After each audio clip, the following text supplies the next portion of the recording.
You are listening to an episode of Megan is Not a Parent But. And today's episode, recorded on my birthday, is brought to you by Positive Parenting Class Pass.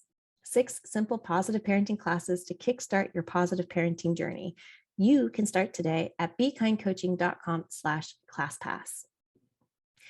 In today's episode, we will be chatting about regulation, co-regulation, dysregulation, and autoregulation. So I invite you, as you listen, to take this at your pace, meaning if we need to slow down, if we need to put this down, if we need to walk away, if we need to come back to this particular episode, I invite you to do so. This is really a space to let this work, let this information really allow you to sit and hold it. So I guess this would be a little bit of a trigger warning.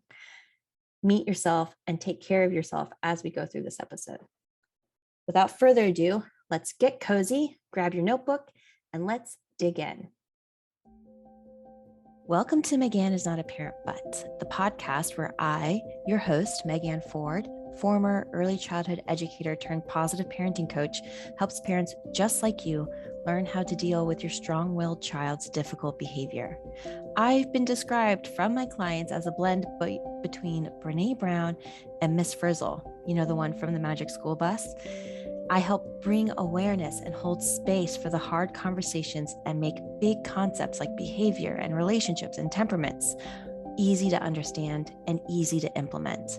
If you're a parent who struggles with your child's loud, dramatic, disruptive, over-the-top behavior, but don't think a parenting coach would help you because those are just for the bad parent or those parents, then this episode is especially for you. I invite you to grab a journal, grab a cozy blanket, a warm beverage, and enjoy what you're about to explore. I want to start this episode with a they say. Have you ever been really upset and had someone outside of you just say, just calm down or just try harder?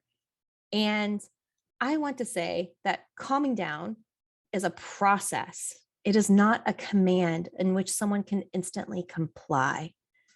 I was talking recently to someone about that concept of just calm down or just try harder and how that can actually escalate things and escalate those scenarios and escalate those stressful moments. And really, in those moments, the truth bomb is that what you are calming down, that is your stressed nervous system, and it is a process. And what helps in that process is moving through awareness, education, and practice. It is this process that I talk about often in this podcast and all of my classes and coaching is that we must bring awareness to open up into education so that then we can balance it into practice. So this podcast is serving as awareness. We are going to be talking about what our nervous system is, what its job is, how do we calm down, and why does it matter? To talk about this, I am excerpting, is that the word excerpt? I'm sharing excerpts from a stress class that I recorded last April. I can't believe we're coming up on a year already. And as I was revisiting this, I thought, wow, this is such good stuff. So I wanted to talk about that class, but also use that as a tool to open up into this conversation.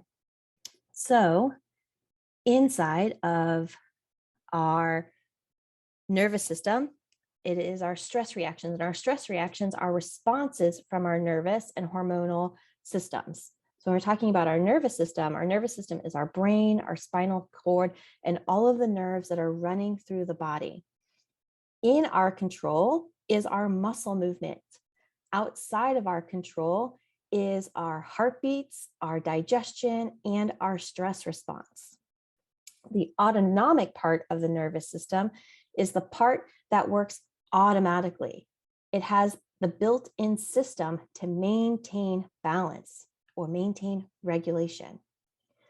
Much of this involves neurotransmitters, which are biochemicals that allow nerves to communicate or transmit that information together. So some common neurotransmitters, if you've heard this term, dopamine, which helps us feel pleasure or reward, or serotonin, And serotonin helps with mood, appetite, and our sleep cycle. So it's just a brief overview that when we're talking about our nervous system, we're talking about the systems that are inside of our body that are communicating those responses together.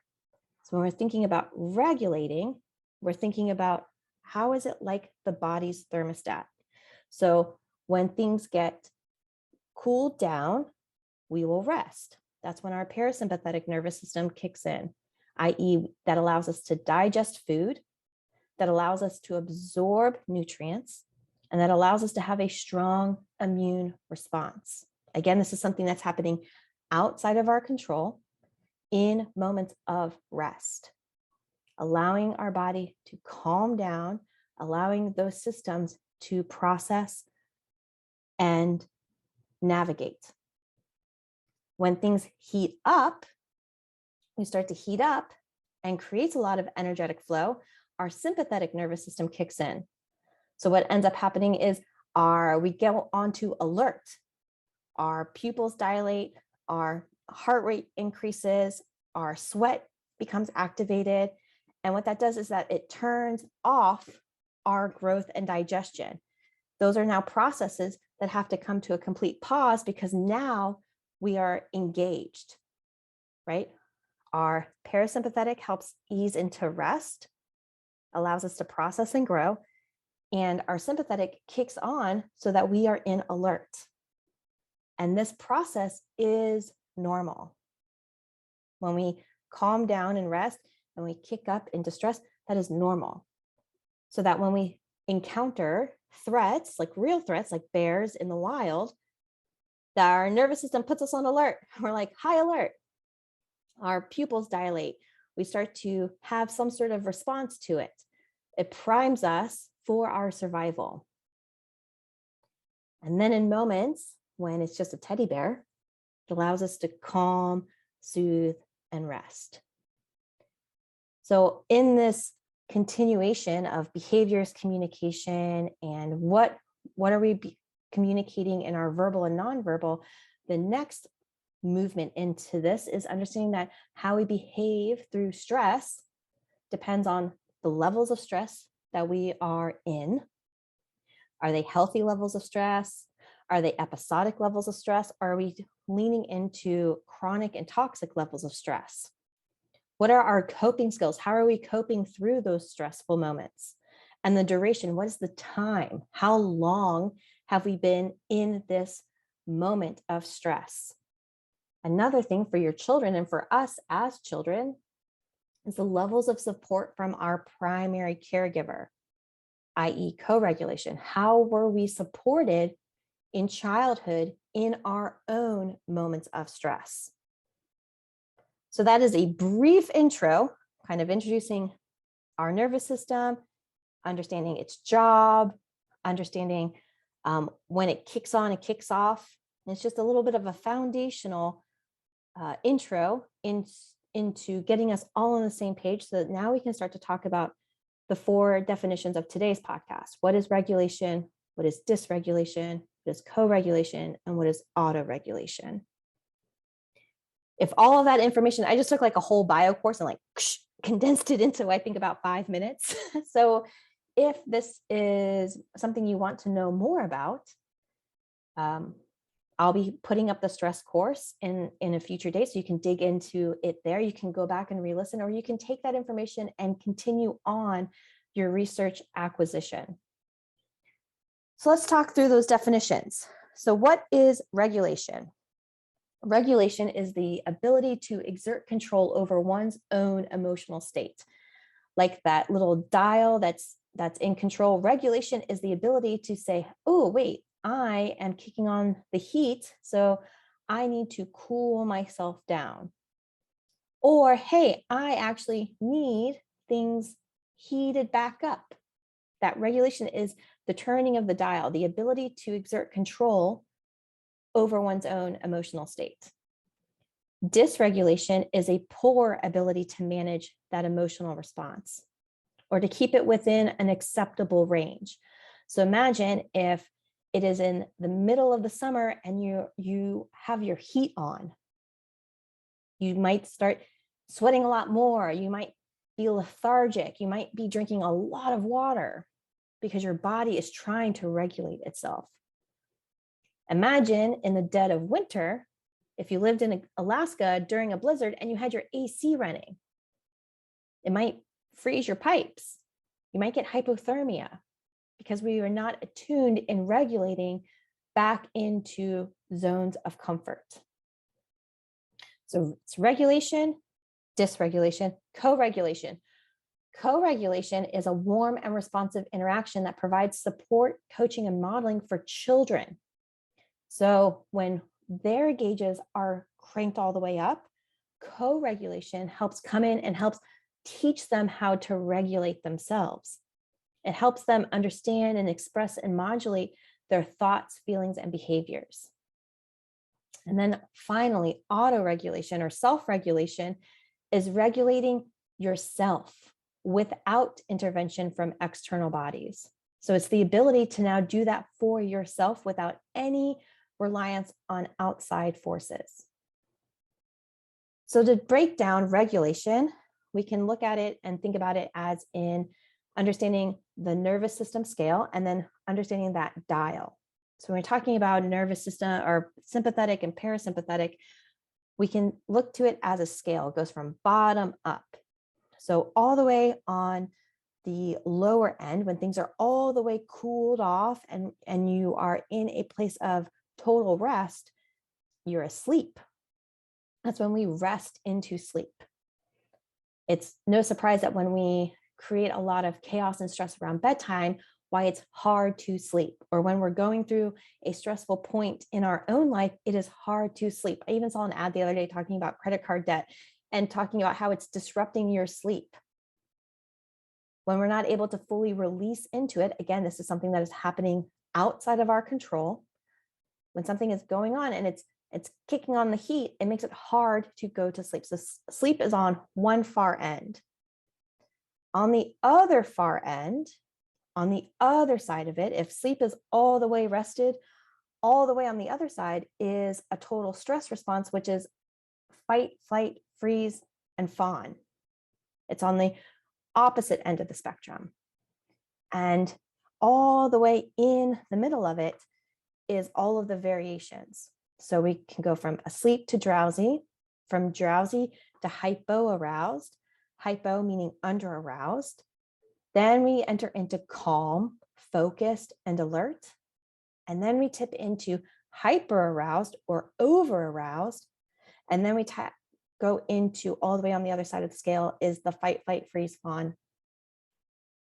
Fight, flight, freeze, fawn. Yeah, there you go. So all of those scales and regulation allows you to turn your dial during those moments. So it helps you manage the incoming stimulation with the appropriate energy release. When it's getting cold, you know to kick on the heat. And when it's getting hot, you know to kick on the cool. A quote here from Dr. Shanker inside of his book, Self-Reg, How to Help Your Child and You Break the Stress Cycle and Successfully Engage in Life. One of the quotes that stuck out to me was the more aware we are of when we're becoming overstressed, and the more we know and become aware of how to break the cycle, the better we can self-regulate. In other words, manage the myriad of stresses in our life. The autonomic nervous system, the system that is automatic, that we do not control, reacts to stress with a metabolic, or that your metabolism, those hormones and neurotransmitters come into play, those metabolic processes that consume energy and then set in motion compensating processes, or the processes that compensate, that help regulate it, that promote recovery and growth. And here's the line that really sticks out to me. The greater our stress load, the more constrained this recovery process. And as a result, the fewer our resources are to exercise self-control and the more intense our impulses become. I'm going to say that again. The greater our stress load, when our stress load is flooding us, When we are becoming totally overwhelmed, the more constrained the recovery process is, right? That's why we start to lose sleep. That's why we stop eating. That's why we don't take care of ourselves. It's more strain on that recovery process. We're not able to enter into that stress and recovery place. And as a result, the outcome of that, the consequence of that, the fewer our resources are to exercise self-control. Meaning, if you don't have gas in your tank, of course you're not going to be able to regulate yourself well. And of course you're not going to be able to be your best self moving forward. You're going to make mistakes. You're going to have poor emotional control. You're going to be snippy more. And the more intense our impulses become, the more intense those lash outs are. I know I can feel this for myself. And I invite you to not navigate it, but just to hold it and say, wow, yeah, I do know this. And you know who shows it so clearly? Our children. Children, it's very clear when they are tired, their resources are out, they're not able to stay in control. That's when we have like the witching hour, the afternoon, that time before dinner time, or the time just after dinner time before bedtime, these little windows and pockets of time where everyone's resources have been depleted. And it makes sense because we have a higher stress load in that time. So if we look at like zones of regulation, we can think about it as like a bell curve. And the low end, those bottoms of the bell curves on the little arms that come down, that's where we're hitting shutdown. That's where we are in what's called in zones of regulation. That's the blue zone. It's in total shutdown. And at the peak of the bell curve, that's crisis. That's our high alert, where everything is way up high. Everything feels so intense, so loud, so much all at once. And then the space in between, the space where you feel calm and regulated and comfortable and capable and confident, that space in between those two, the shutdown and the crisis, that space is called your window of tolerance. And that window of tolerance is what you can handle. So a regulated nervous system can easily move from high to low states and back into calm and contentment based on how wide that window of tolerance is. When I think about this, I think about people in my life who I'm like, oh man, if something goes one step off, they explode. They have a very narrow window of tolerance. I myself, when I don't get sleep, when I don't eat, I become a bubbly mess. I start crying. When I'm on my period, when I have things that have stressed and lowered that window of tolerance, and then I'm like crying to Jason, and he's like, hey, love, have you eaten today? I'm like, no. He's picking up that my window of tolerance is a lot shorter than normal. He's picking up like, whoa, her ability to regulate herself is inhibited, which means that her windows of stress are bigger. It takes less to get me into shutdown. It takes less to get me into crisis mode. And that's what leads in. He's seeing, hey, she's becoming dysregulated very quickly. And I'm grateful. He can help me see that I am requiring care. He's starting to see that I might be dysregulated. And dysregulate can be running hot. I put up here a chili pepper. Running hot, meaning little inconveniences create a large amount of stress and crisis. This is when people say, whoa, it's not that bad. You just need to calm down. Think about children when they're navigating homework. Think about children when their favorite toy breaks. Think about children when they want the blue cup and you've given them the red cup. When we start to say things like, whoa, you really need to calm down. Really what we're seeing in front of us is that they've peaked to crisis. Their window of tolerance is very small, and that cup just put them over the edge. We can learn from it. We can say, whoa, something's here is off. I don't need to add more stress to you right now. I need to help relieve the stress.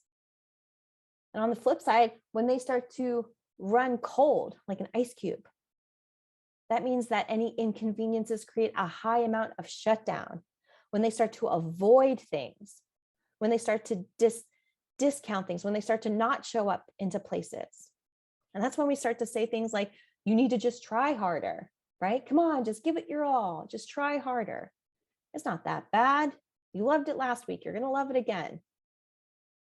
So in those zones, when they're either the chili pepper or the ice cube, we can start to become aware of like, whoa, they're entering into dysregulation.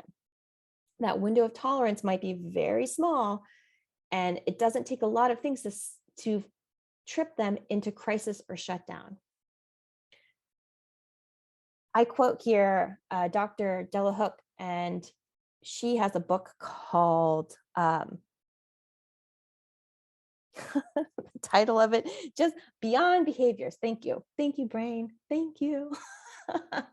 But inside of her blog, she had this blog that said, Finding Our Way Back, How Trauma Responsiveness Practices Can Help Us Face This Moment. She wrote this blog specifically about COVID, but because COVID was a large universal stressor, all of our windows of tolerances shrunk way fast and almost overnight.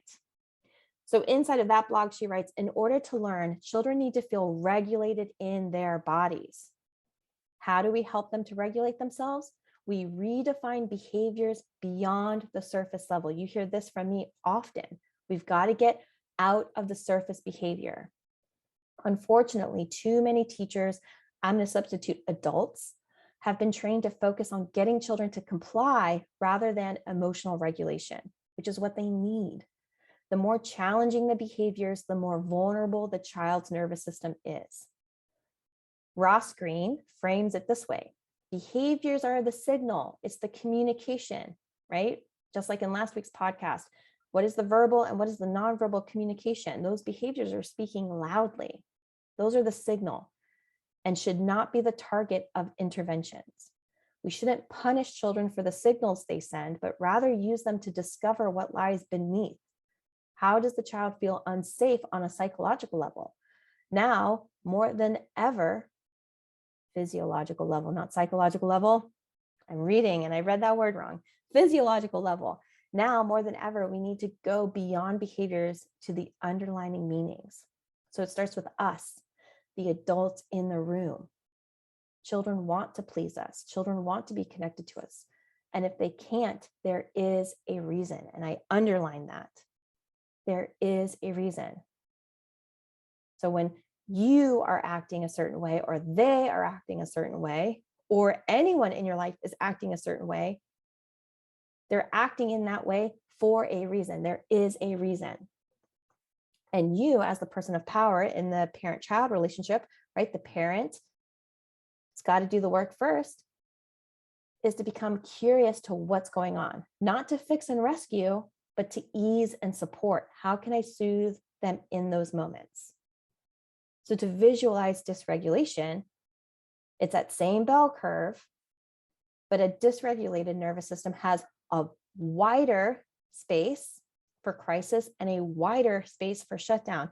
That window of tolerance, that window of calm and contentment and confidence is smaller, meaning it's going to take less to create a big response. So imagine if you didn't sleep well the night before and you didn't eat breakfast and your parents were getting on you because you were running late, and then you got into a fight about the shoes and you go and you misspell a word on your spelling test. Imagine missing playground. Imagine forgetting your lunch money. Imagine getting teased. Imagine forgetting your homework. Imagine your dog is sick. All of these moments create a bigger expression. And how amazing would it be if the adults started to understand, like, oh, that expression isn't personal to us. That expression is giving us information. So now we can start to lean into co-regulation. Brain break moment. All right, I know that I can go deep way fast. So let's just take a pause here to take a deep breath in And let it out. And listen while I let you know that this episode is brought to you by me, Megan, and my Positive Parenting Class Pass.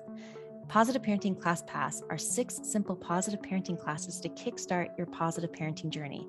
Those classes include Positive Parenting 101, which is a class that is just designed to give you the first steps in what positive parenting is and what it is not. Second class is Emotional Validation. In this class, we dig into how can we show up to have your child feel seen and heard in their lived experience. The third class is Setting Boundaries, all about communicating, enforcing, and allowing testing of your secure and consistent and firm boundaries. The fourth class is a class called Ending Entitlement. Inside of this class, we dig into how we are showing up using tools of entitlement and how we can start to release those tools and begin practicing tools of empowerment and choice. And we know that what we put down, they're going to pick up. The fifth class is a class all about natural consequences. This is a class that gets very clear, and you'll walk away knowing what an imposed consequence is, what a logical consequence is, and most importantly, how to begin utilizing natural consequences so your children begin learning from their lived experience. And the final class is a class all about apologizing. I like to say that connection is the most skipped over step and recovery is the least utilized step. So in that step, you'll start to learn how to show up and use impactful and effective apologies so that your child knows that you see them and hear them and care about them. If you are looking to begin your journey today, then I highly encourage you go to bekindcoaching.com/classpass and dig into the classes starting today. As my free gift, you will receive Raising Respectful Kids, which is my 3-part video series all about how to stop focusing on adding on more decorations to your child and to you and to your relationship, and instead starting to reinforce and build a solid and secure foundation together. I can't wait to hear all of your amazing wins from the steps that you take inside of Positive Parenting Class Pass. All right, ready to get back to our episode? Before we get back, let's take one more deep breath together.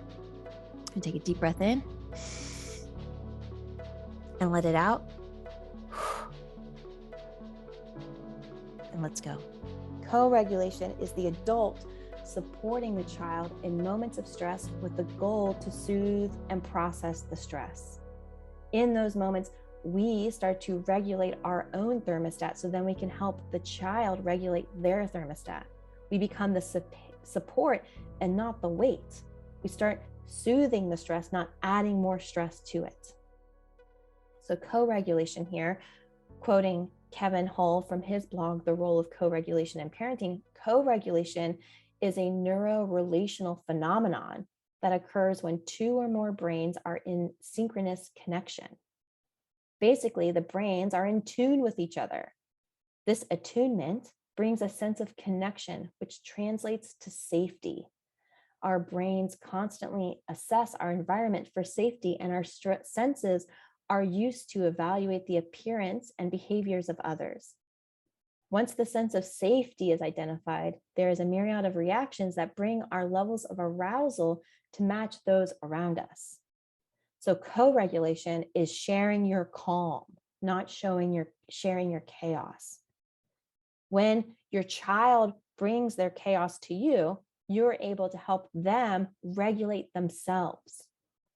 And there are many tools of regulation. There are many tools of co-regulation: breathing, touching, calming, your voice, just like we talked about in our last podcast, talking about our nonverbal cues, softening our tones, offering a cool drink.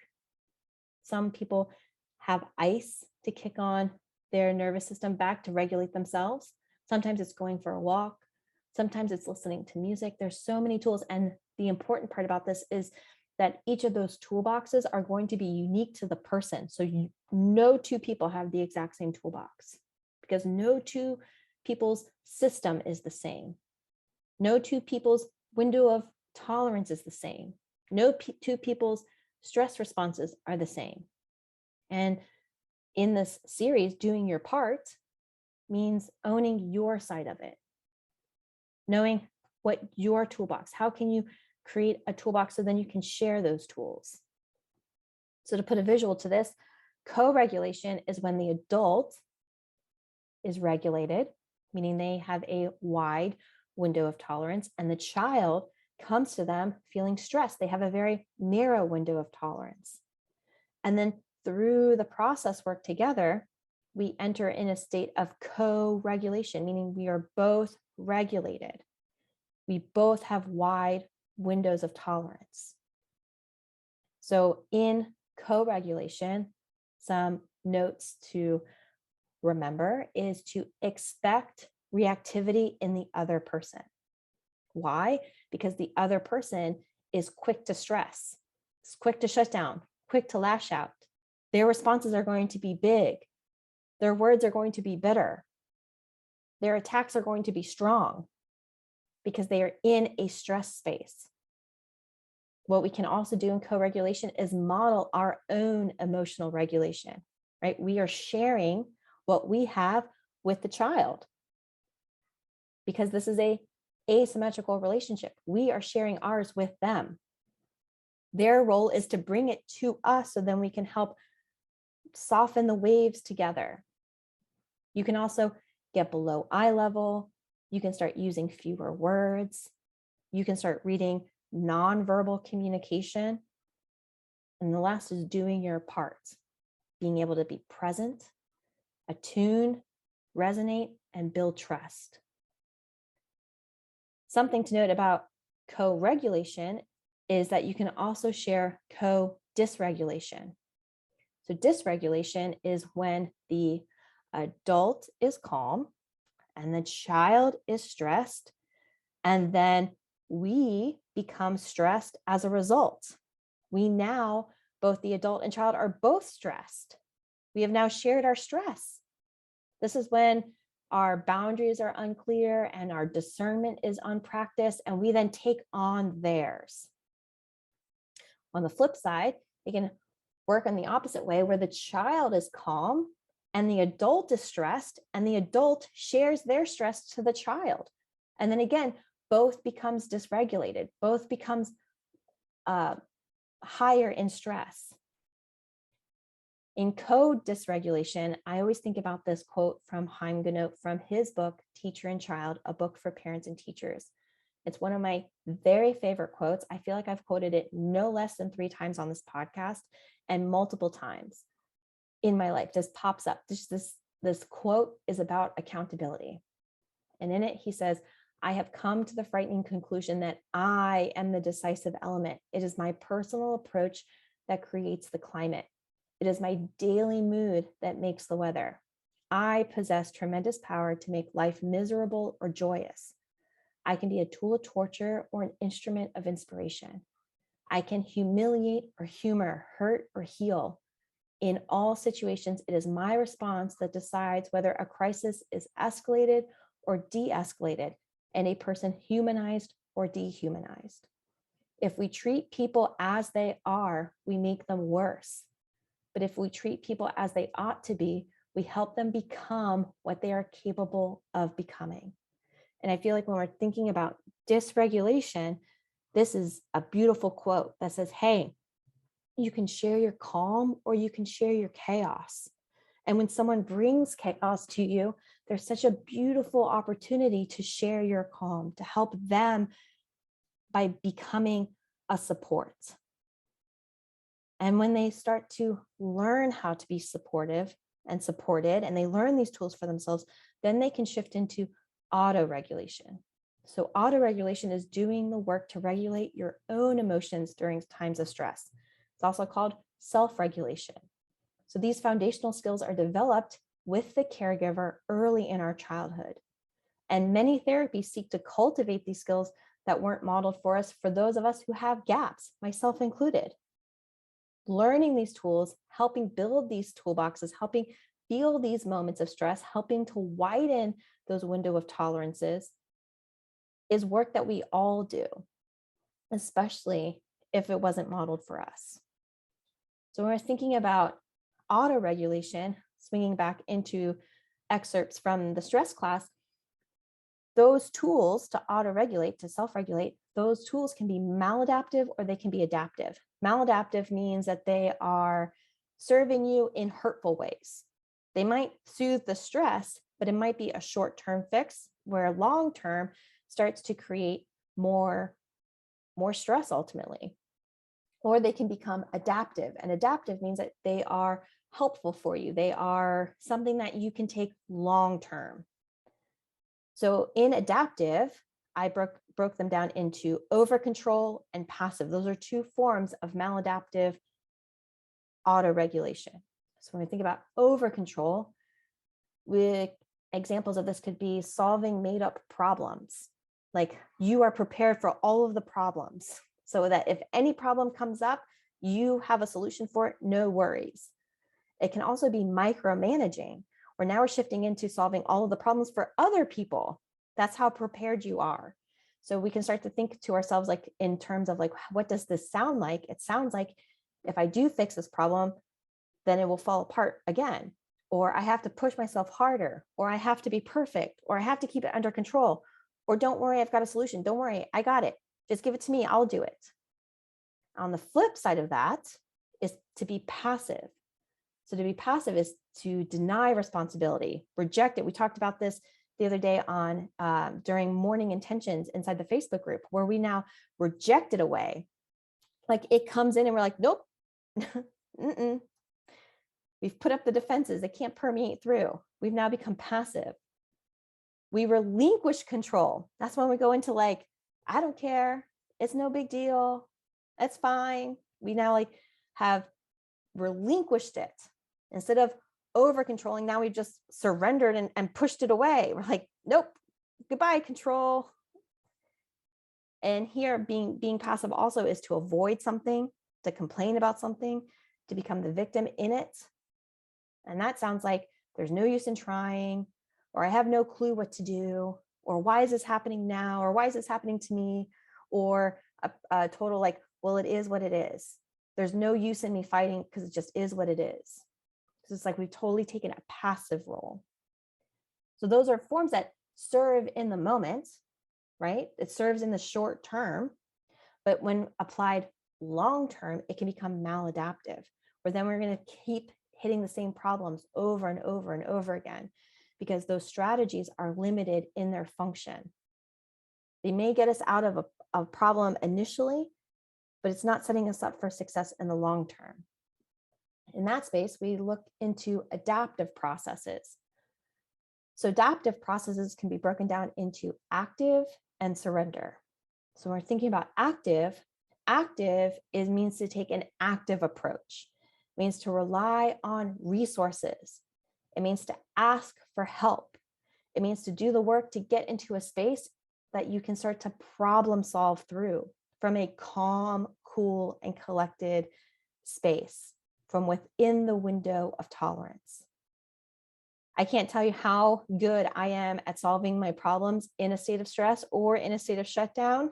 That just creates more stress or shutdown, i.e. the times when I'm scrolling on TikTok. That's me in an active stance. It is protective in the moment, but long-term, it won't help me solve what I'm struggling with. So in those moments, I can shift into becoming more active. I can ask for help. I can problem solve through. I can do those spaces to regulate myself. I can start asking myself, what can I do to make it better? What is the lesson here? What have I learned before that can help me now? How can I move? Who can support me? Who do I need to reach out to? Even when it's hard. Who do I feel safe with? It gets us back into our bodies. And reaching out can look like free support, and it can look like paid support. So it can look like reaching out to trusted friends and family, and it can also be paid with working with a professional, like a therapist or a parenting coach. A little shameless plug there. Like it can say, hey, I'm over my capacity, and I can reach out to be held in a container that is built to hold you with purpose, with awareness, with education, with practice in community. And another strategy that falls into the adaptive processes is surrender. So surrender is the solution here is not to exert less control, but surrender to the uncontrollable. So it's not to exert less control, it's to surrender to the uncontrollable. So you could start asking yourself, where should I be investing? Where do I feel calm? What does feel safe? It can start to discern, is this a circumstance or is this a problem? Whenever I think about this, I always think about the example of it's raining outside. Am I trying to stop the rain or I'm trying to not get wet? Now I can start to become active in my problem solving, because if I'm trying to solve the problem of stopping the rain, that will be a fool's mission. Like that, I am not in control over the weather, but I am in control over if I get wet within the rain. Now I can shift into becoming active by understanding the circumstance versus the problem. I can also start to ask myself, will my effort or my effort with support change the outcome? And if it won't change the outcome, then it is a circumstance and we surrender to it. So it can look like focusing on what is in your control and releasing all attachment and energy to what is not in control. Whenever I talk about this, I use that example of the rainstorm because so often, especially as a teacher, as soon as it started to rain, we're like, oh, great, it's going to be a terrible day, right? We're already attached to what this day is going to be when it rains. The kids aren't going to go outside. They're going to be so energetic, right? We've now surrendered our power to the rain, which is something that is outside of our control, versus cluing in to say, hey, it's raining outside. We're not going to be able to go outside. What are things that we can do inside to expel energy? What can I do inside to help solve my problem? Versus just being like, well, it's going to be a shit day. So really just focusing on what is in your control and what is outside of your control. What can you change with help and support, and what will not change with help and support? So then we can begin to assess and discern. Discern means like separate from. So here, autoregulation is that process of becoming high in that stress state and then doing the process work to navigate into a wider window of tolerance, a bigger gap of cool, calm, and collected. It's the ability to regulate yourself in moments of high stress. And I know myself, today is my birthday. I turned 38 this year. And this autoregulation is something that I am still growing. This process is something that I am still practicing. This is why I say we practice in times of peace. I look at times to practice this so that when my window of tolerance is smaller, I have a toolbox of practice tools to utilize so that this shift goes quicker. It's hard. It's hard. But if you're like me, if you're still an adult working through this process, then I hope that we can see that we can apply how children may too struggle with this process. How, if this is messy work for ourselves to do on ourselves, then the 5-year-old in front of us who is struggling to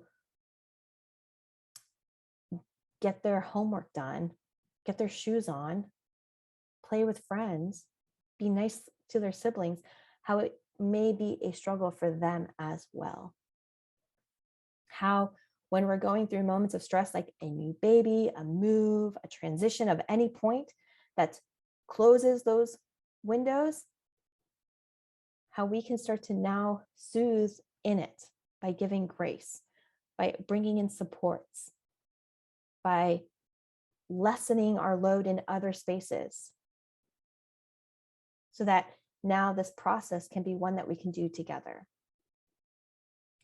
So in closing, I know this was meaty, but I told you at the beginning, I said, before I recorded, I said, this is my birthday and I'm just going to nerd out. I'm just going to go into the spaces that I want to go into. So in closing, I want to invite you to ask yourself and consider, how would you describe your stress capacity? Are there times within this podcast you're like, oh yes, I see when I have a wider gap here. I see when I have a narrower gap here. Another question to consider is when stress is activated, how easily can you regulate yourself? How easily can you get back into a state of calm? What supports help you navigate that? And the third is, what does your behavior look like when you are stressed? And what does your child's behavior look like when they are stressed? And in those moments, are you acting as a weight or a support? Are we helping guide through, or are we piling on? If a child is stressed already about the color of a cup, then adding more punishment or adding more shame or adding more disconnection is just giving them more stress to navigate through. On the flip side, if you are stressed by the color of a cup, by ignoring it, by avoiding it, by complaining about it, maybe adding more stress onto your plate to navigate through it. This is a very important and meaningful and valuable space to begin exploring, become curious to, and dig in more, which in the next coming up episodes, we are going to continue to revisit this. So coming up next week, we're going to be digging into Dan Siegel's 3 brain zones.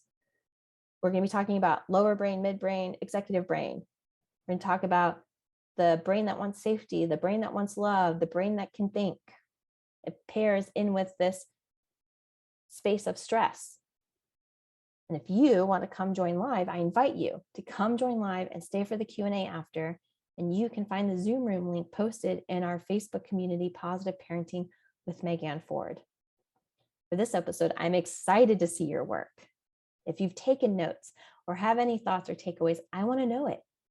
And there are 3 ways to share.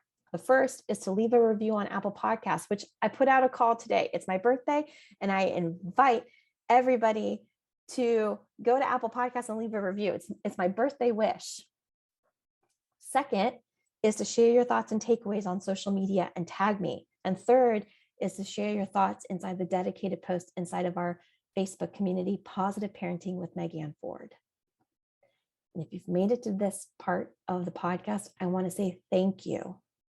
Thank you for tuning in. Thank you for staying to the end. My personal mission in life is to help support parents in feeling supported and empowered in doing this work. This podcast, my Facebook community, and my programs and book club all help parents work through the phases of awareness, education, and practice. And if you are ready for the next step, I invite you to start at Raising Respectful Kids. Raising Respectful Kids is a 3-part video series that covers what positive parenting is and isn't, and how to determine if your family is making a positive impact, and how to begin showing up in big ways to make a positive impact on your family's relationship together. And you can get started today at bekindcoaching.com/class-pass. If you decide to upgrade into Positive Parenting Class Pass, Raising Respectful Kids is my free gift to you. Thank you for being here. I'm excited for the next few episodes, and I'm excited to hear how this work impacts your life. And until next time, bye, friends.